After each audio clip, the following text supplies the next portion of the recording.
Hello, this is a very quick look at the graphics tablet. This is a really large graphics tablet. It feels like it's about A3 in size maybe. Comes with a couple of different USB connectors and also a pen. And the pen has a little holder with it. In a nice bit of design, the holder also acts as the nib holder, so it just unscrews and you get 4 replacement tips for use with the pen, and then when they're not in use you just screw that back up and they're out the way. You also get instructions manuals included. The actual tablet itself is very plasticky. It has 12 buttons down the side and they can be programmed in for different key combinations. So you might have one for copy, one for paste, things like that. That's all done with the included software. And then around the back there's a little dock for the USB dongle. That dongle acts as the connection if you don't want to wire connect it. It should also have the drivers on, although in Windows 10 I found that a bit problematic. I had to download the drivers.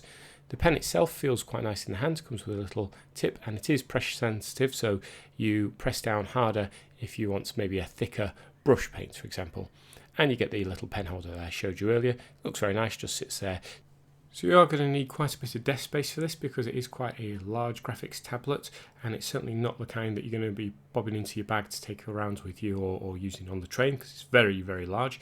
But actually that large space means that you get a little bit more detail. So on a smaller tablet, you find that as you move the pen around, it flies around the screen because the tablets tend to be quite small. With a large tablet, the reverse is true. You have to move the pen around a lot more to get from one side of the screen to the other, so you can do a lot more detailed work.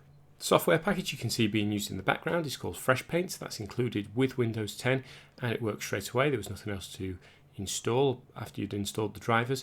It worked pretty well. The pressure sensitivity was a little bit hit and miss with this, so I don't know if that's Fresh Paint or the tablet. Some of the tools were slightly better with the pressure sensitivity. You could see a real difference. Others that you might expect to work quite well, like pencils, didn't always seem to be that different when you put a bit more pressure on. But I guess that just takes a little bit more practice and maybe trying it out with other software packages. If you used something like Photoshop, for example, you're probably a lot more skilled with this kind of stuff than someone who just uses Fresh Paint. The programmable buttons are a great feature, especially if you're using a package that has various shortcut keys. It just saves you having to reach across to the keyboard. You can simply map them onto one of those buttons, and the pen itself feels really good in the hand.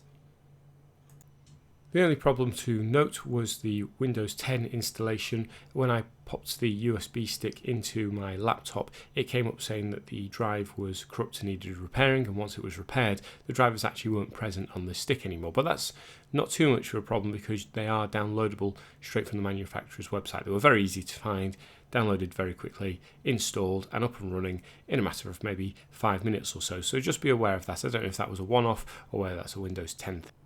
I hope you found this short review useful. Thanks for watching.